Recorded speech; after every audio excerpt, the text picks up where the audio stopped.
Agence 16, la vidéo, vas-y, notre animation. Les Congolais, voici votre agence. Avec ingénieur Tonton Winga 16 mm. Papa, na Kevin,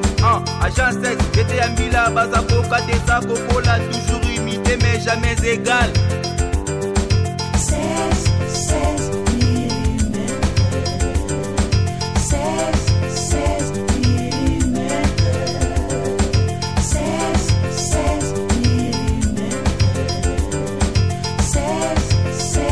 mm.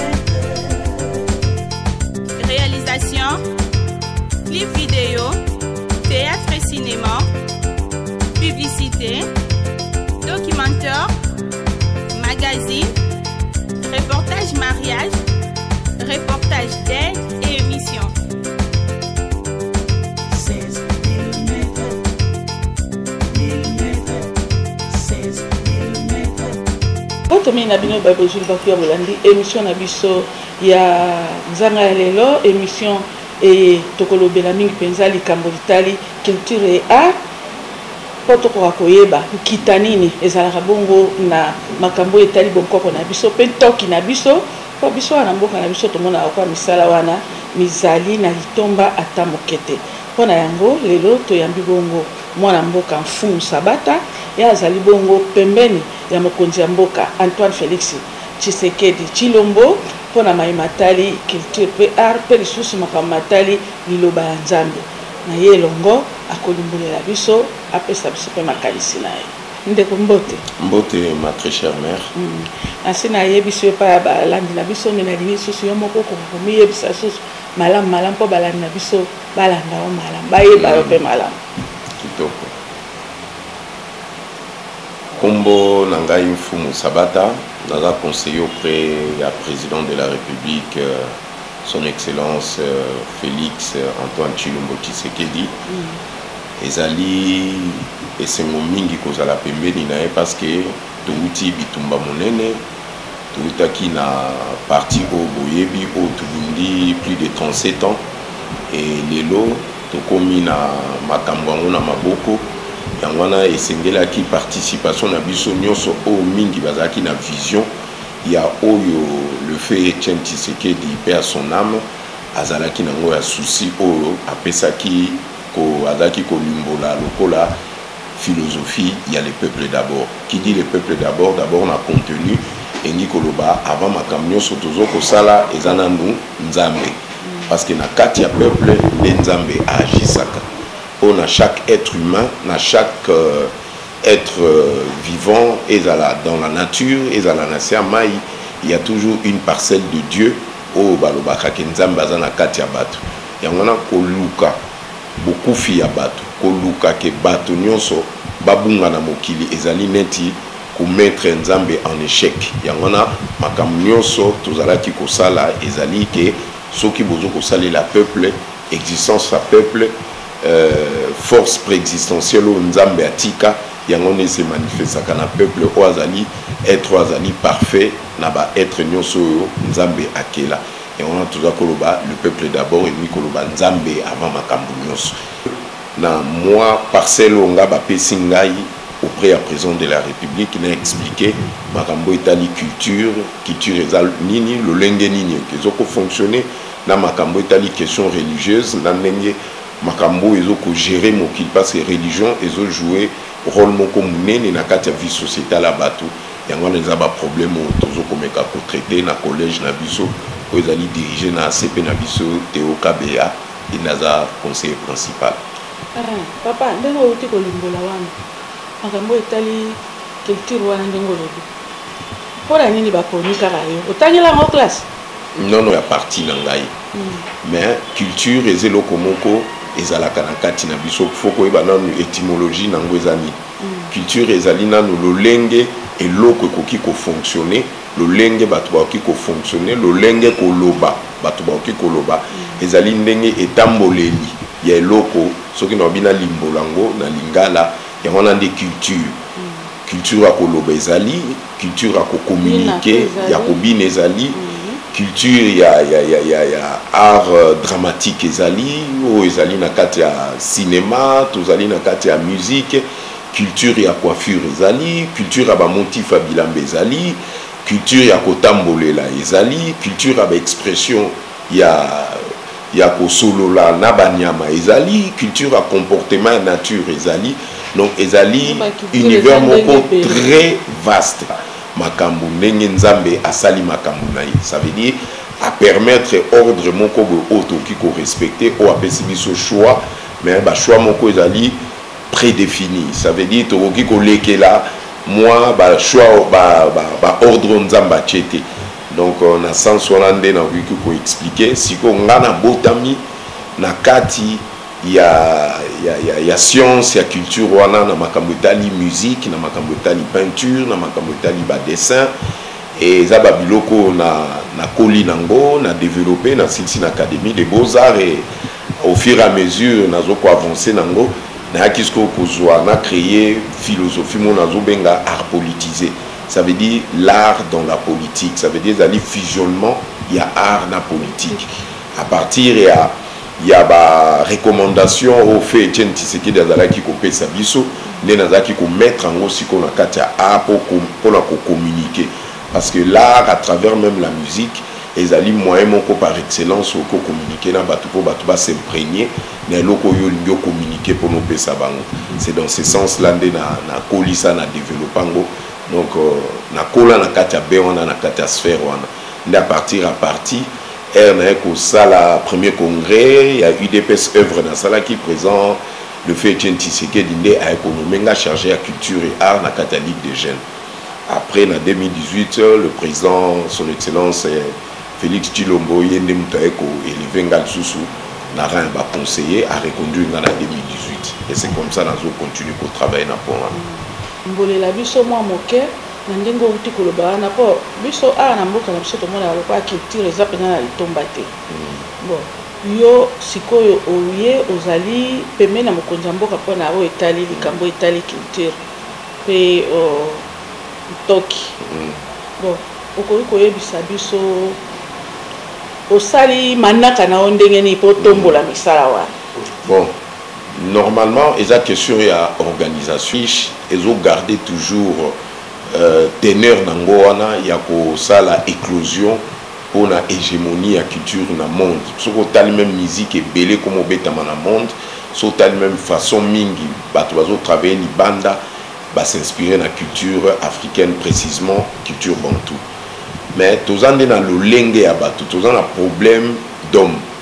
problème ya ba artiste, problème ya organisation, ya ko ça la suivi, ya culture na biso à travers les humains, à travers les êtres humains. Mingi bazo koka ko développer ngo TP suite ya positionnement mboko évoluer nango to passer ba moment moko très difficile ba tu bazala ki ko zwa ta ya kopé c'est importance na culture te OK culture un peuple sans culture et un peuple qui est appelé à disparaître parce que toujours ta la soki na peso même ba exemple na langage a koloba so yo ki ndenge ba jeune na biso belé ba créer ka ba mot ba créer ka ba communication sur sciences techniques linguistiques à Koloba, on sent directement que tous les peuples moko, tous la richesse wana, et tous les na kati na biso. Mais la question paye organisation. Ce qui mboka ezali bien te peuple peut moyen refléter aspect wana, il y a évolution en culture penda ezali ngalo moni mingi babimi libanda, ba artiste africain pe mingi bazali libanda, ba ye ba puiser na kati na biso ba ke ko régner na ngol libanda et puis mingi ba copiango le lenge penda et outi na sushi na bisote parce que soko yo ki bande ko na biso équateur et beteli na bango rythmique bete na bango ko lata ba mayaka na nzoto soko yo ki bato ba Congo so yo ki bato ya Kasai soko ozo senti que il y a une diversité extraordinaire. Les questions il y a encadrement. Oui, ça fait partie à richesse na biso parce que 450 ethnies tozan nango ezali richesse moko immense. Mais ezo senga ke organisation ezala na niveau ya gouvernement, organisation ezala na passage pont ekosalema entre gouvernement na peuple pour ba meka ko éduquer population lo lenge nini ba oki ko sala mutation culture na bango par rapport ba œuvre ba ene na biso batiki ba lwambo batiki ba œuvre ba liolo batiki makambo minene ba lutumba simaro makambo belé ba ba céramiste à lolenge na lolenge ba ndanvu na peinture ba to ndenge na nous senti que on dirait coupure moko ezali wana ba jeune bazo koka ko s'inspirer na ba œuvre ba ene na bango te po ba pesa image asika ba œuvre ndenge nini et ko se comporter dans l'avenir parce que ça système moko mutation système il y a évolution il y a culture par rapport à inspiration na ba génie au bazali préparé pour basala biloko wango les abiloko moko za na responsabilité na biso nyonso eza na responsabilité pe ya bato bazab na besoin d'inspirer bango parce que il faut pe to kota na nenga crise il y a identité pour to débusquer ba inspiration ou ba ancêtre na biso ba pesa biso na pongi soki tozoko lala ou bien soki tozali na kati ya matanga soki tozali na kati ya politique et ba génie na biso o bazali au-delà il y a planète des éveils au biso tozali sur le plan il y a antimatière na matière ba ngone mtu ba inspira biso poto pesa modèle il y a cité auto qui ko sala na moment o et tout ça ce sont des problèmes qu'il faut tout régler tout faire avancer et je pense que le président s'y met énormément il y a ngona c'est pas pour rien apona ki biso toya pour tout se charger na likamboana et c'est comme ça toujours qu'on procéder avec le temps je pense que ba résultat kozala favorable. Papa Fumo pour yebisa biso soki ndenge culture ezali na mboka na biso et ko yebe ko yingisa musolo na sanduka à l'état ebele que vous ne pouvez pas imaginer total anon ka culture aba marionnette ndenge bato ba binsa ba marionnette na nzela c'est ezali ba recette moko énorme soki bato bongo ba kaze bango ba pesi bango ba histoire ya bokoko na biso basala ngona ba marionnette bana boni o bazoko kendo tala ba télévision parce que télévision ezali loko ya mabe ezoko bebisa batu pe ezoko bongisa batu pe ezali bitumba o tozoko bunda bitumba moko très silencieux ou ezoko bebisa bana na biso na biloko bazotala na télé so tali kaka neti ba chaîne na télévision ba film lokola ba novela swana botala niveau ya combat bazobundisa culture na biso ba jeune fille na biso bazo copier ba terme ya langage ba terme ya ko mema bolingo na ndenge bazoko mona na ba novelas ou ezoko concorder na réalité na biso te biloko na nyonso ezo jouer mabe ezali ba recette autoroki ko récupérer auto rendre en donc tout ça ezo senga kaka problème ya organisation ba marionnette wana kaka surtout ba marionnette wana to ba nous sel saboneti ba théâtre ya ba mama ya biso akaleo bazo sana RTNC théâtre de chez nous ba maman bazaki ko sala ba lianza ba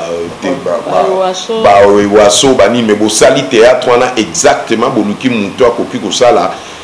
mutation ba théâtre wana sur le plan visuel ba memango na ba marionnette tout sali ba centre moko OK ba ki ko ya ba sala ka ba théâtre de chez nous mais na ba marionnette obi combien de bana boko pesa bango goût ya kolinga culture na biso goût ya histoire na biso tout ça problème na biso sko ba coupure wana ezoko déranger pona bato bazalaki ko conduire mboka avant biso bazalaki bato basalaki attention mingi na ngote ya koyeba ko pérenniser culture na biso ezala plus riche ezwa sens na makambo nyonso biso tolingi parce que tous les actes que nous sommes en train de faire neto fandi ao toko mettre en théâtre toko mettre en cinéma toko mettre en marionnette toko mettre en bande dessinée peut to mettre en na ba consommateur et bimisi pembongo ekoti tout ça ce sont des stratégies et ce sont des blocs nazo ko bunda nango et d'ici là je pense que na cause en a déplacement moko on a kende lisusu ko e ba ndenge nini ba matériel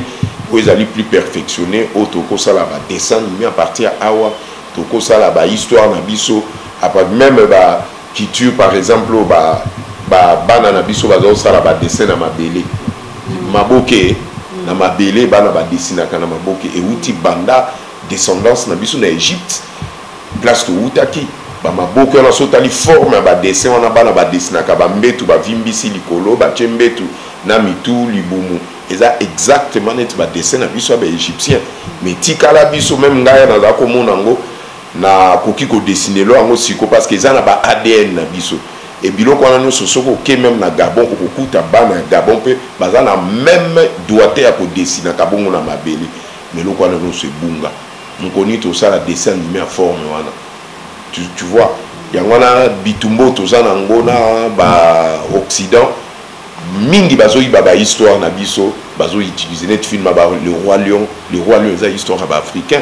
histoire à Blanche Neige et les 7 nez et ça histoire na biso ba africain et uti banda ba koko na biso ba Égypte mais ba industrie à cinéma net ba Walt Disney ba récupérer ba histoire na ba s'approprier na ngo ba commenter que la na biso ba kolo histoire wana ba sali pe mbongo ebele pe ba envahir même ba ville na biso na ba tableau na ba pancarte ozomona biso mo ba kolomboka neti mama na ngane na moni wana mukolonie ni photo na yo pe ba ko tyango na France ba français ba le kabata journaliste moi RTN sans France mais ndenge ni ba journaliste à France 24 ya TV5 ozomona ba on a ba pancarte na ko tous ces habitumba ya médias bitumba colonisation tous ça ba ignorant toujours comprendre et tout ça ya ngona c'est pas pour un président en Chakinga place wana kwa yebi quand même que na expérience au nazanango na œil averti au nazanango to ko recadrer makambo belé to ko boya onyo so mindele ba eli bisoté ezana makambo to ko ba lo lenge nini to ki ko transformer ba histoire na biso ba message na biso poto koma na place oyo toujours lukato koma parce que moi je trouve très mal na moment où lelo d'ici là maman msuso ko tika biso kufio sali transition to yebi même yo tenga pe na okama première fois na mono expression culture na biso mais sur le plan plus scientifique et religieuse de ozo représenter biloko wana afana o etali makambo etali bonkoko na biso to moni pe baboti ebele bazo lakisa lisusu bana minoko na biso ya mboka te bakomi kaka français tout mwana soka meki koloba tali ngala ta minoko ya mboka babeti ye po alobi minoko ya mboka oloba baboti ya ndenge wana non eza baza ba complexé parce que ngai personnellement je pense que ce basali ba ordinateur à Kikongo ya lingala ba programme à Swahili ba programme ya Chiluba ba programme à Kisonge bana mso bazala plus intelligent que na français ndenge baza ça veut dire c'est un danger permanent que nous devons faire attention so comme ni parents azoko beta mwana na parce que lobi lingala c'est un complexé lingala ezali na ordre moko ya politesse tokoki kozo exemple moko zu journaliste azolo ba lingala na ba chaîne privée toyoki na lingala oyo zolo bon sans qu'il y a la politesse na lingala na tout ça c'est une culture il y a communication on a koyé bandeni toki couper sa forme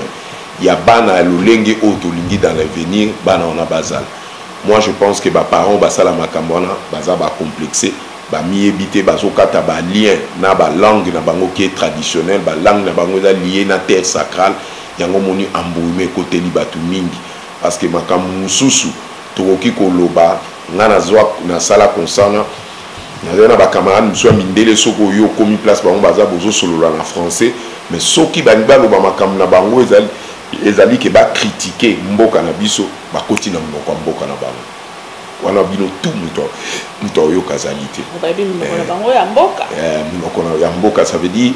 tout ça la erreur wana ti ngaku tundenge nazalia ezali combat na nga de tous les jours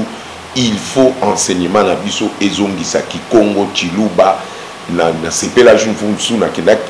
ba Congo na kenda pe mouvement na Congo central voilà na kenda Congo central na kenda na Mbujimai na mona bazo sala publicité à Kobel na Chiluba j'étais très content pour nango côté wana vraiment na félicité bandeko nazo mona ba ça ba émission na Chiluba bana bazo landa ba film na Chiluba bazo landa ça vraiment ça m'avait beaucoup touché même là-bas comme on a kenda na kuta même ba chaîne à radio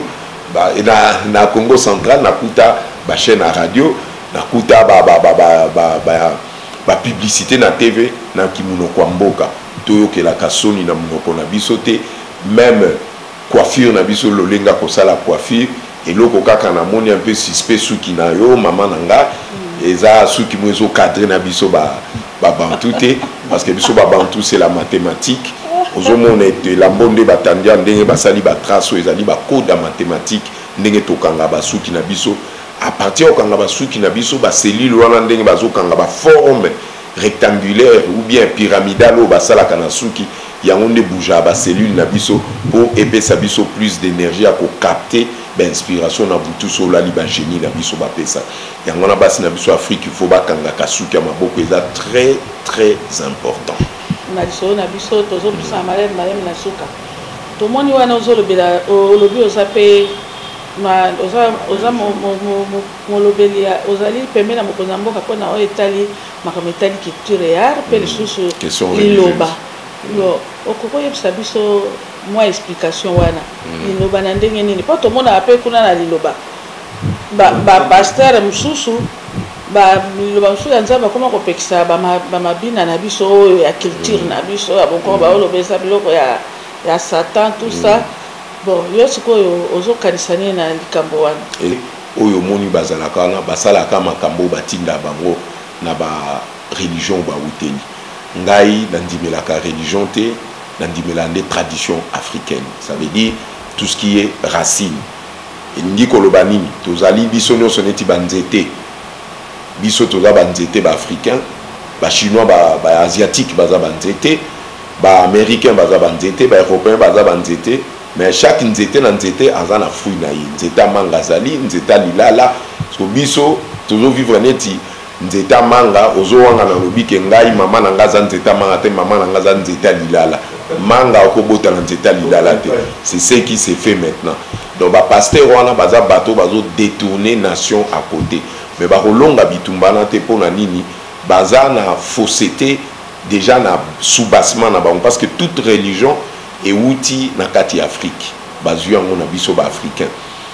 makomami nyonso soko olongoli kaka histoire nyonso eza na kati ya bible etali Égypte olongoli même na Coran olongoli makambo etali ya Égypte Coran etikala vide bible mpe etikala vide ça veut dire so otali source ya makambo nyonso batournaka kaka na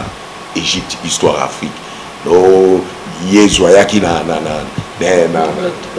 Égypte o Moïse baotu bayaka kaka na Afrique donc soki bango tu baza concentré ceux bango tu baza concentré baya na Afrique baya na Égypte ça veut dire c'est là où tout a commencé donc biso nde toza racine biso nde tozali source biso nde toboti bekolo nyonso ya mokili même science et pouvoir yango soko otali même na histoire mbala nsima tokosolola le premier samouraï oyo azalaki na Japon il était un noir grand homme ba diriger mokili bazalaki ba noir donc même la science nous a prouvé eza dimension mosusu tokokota mbala nsima mpo expliquer amen papa conseiller bongo toyoki wana gouvernement asiki ebimi ministre ya culture et art pe abibi boko travailler na ye ndenge il faut toujours fusionnement travailler ezala mais il y a un plan oyo toza na baartiste ebele oyo bakoprésente baprojet na bango pre toza na baprojet mosusu na niveau ya présidence mais cohabitation il faut ezala mpo motu na moto ajouer rôle na ye na niveau na ye na baresponsabilité na ye na baprérogatif oyo ekoki koya par rapport ministère nde moto akozala habilité à résoudre yango rapidement ou bien présidence mais nous la présidence on reste quand même au-dessus ya kosurveiller makambo wana tu ndenge nini ezokende mpo tozongisa peuple na biso na nzela ndenge bokoko na ye na ndenge culture na ye na ndenge religion na ye qui est sa tradition par rapport à histoire parce que histoire beaucoup falsifie yango te tomata tokita toza na baancetre touti racine na biso eza bokoko na biso tokoni yango te donc mpona ngo eza normal mpona kosukisa papa mfumu sabata tomonaka wana bandeko na biso na etuka ya bandundu grand bandundu mbula na mbula basalaka likambo babengi festival ya kungu nakanisi oyebi yango nayebi festival wana malamu nyonso ezali eloko moko to ya bokoko na nga baafricain ekosepelisa ngai te nyonso esepelisa nga parce que ezali ya biso eza ya bokoko na biso ezali biso babantu bapremier être à avoir existé na Afrique tokoki koboya yango te mais nalingaki nabakisa ezali nini bandeko na biso efo baza na logique pa koyeba kosalaka baprojet na bango en bonne et due forme baye na service courrier à présidence baintroduire et ekoyepa na biso collège na biso tokotraité dossier wana totala biso le plus grand souci ezali peuple na biso efo asala attention na culture na ye po to attirer peuple aza toujours na culture bango mpe baluka moyen nini bakosala bamusike oyo eyoki kofaire réfléchir bajeune parce que bajeune ebele baza na na teneur wana kosala musique en bonne et due forme po basepelisa Afrique basepelisa monde yango wana hégémonie na biso ekoya kaka quand il y aura une bonne organisation Et je pense que l'hégémonie culturelle n'a biso et qu'on s'imposer et qu'on s'est raciné très bien. Voilà, c'est tout ça. Si tout ça, c'est très important. Lokola yo zali pembe na mokonzi ya mboka pona makambo etali makambo wana. Okoyo pe kosama na ba bituka mosusu te. Ezali ba festival les ebele na Miabi na oka projet moi festival à Miabi ba projet eza meilleur festival les akani. Meilleur festival les ali rotation. Ndenge ba festival les osalama cette rotation là. Bozo longa boye Kasai, ba gungu ba keikuna ba ke bozo roteneti tourbillon. Et il faut 6 ordres en photos ça. Papa n'a pas de combination. Cause ça na likamso ya kobakisa. A kinyeza la esprit du silence ndé ba inspiration malamu yaka o ba koko na biso ba inspira biso. Bolingo parce que rien ne peut se faire avec l'amour. Au motema mutu ayebi ko mona motema mutu zaka kanzam. Bolingo ndé ko salake makambo na biso no seke liboso. Tokanisi bande ko balento kombongo na suka ya liso na biso na papa Fumu Sabata oyo azali bongo pembeni na mokonzi ya mboka po amayi matali botomboli makanisa bonkoko na biso ezala pe ntoki na biso ezala pe lisusu likambo litali bongo liloba bolandi maso ndenge auti bongo koyebisa aza na makanisi ya malamu mpona oyo etali kotombola bonkoko na biso tokokende mosika te asi ayebisi nyonso mpo mboka na biso tozomona lokola culture ya eza misala moko eza mpenza na ntina makasi te mpe ezali na litomba makasi te kasi na bolandaka mayeya uti koloba ye azali na likanisi bongo ya kotombola misala miye wana tokanisi bandeko balandi tokomongo na suka ya mai tozwelaki bino na nzanga ya lelo totoni ndeko na biso Jean Paul Bandulula oyo asumbi biso na bilili David Kabata oyo abongisi mpo bikoka kokomela bino bisika bozali botikala bongo kolanda. Agence 16, la vidéo, vas-y, notre dimension. Les Congolais, voici votre agence. Avec ingénieur Tonton Mwinga 16 mm. Papa, na Kevin, agence 16. J'étais à Mila, Bazako, Kadesa, Kokola, toujours imité, mais jamais égal. 16 mm. 16 mm. 16 mm.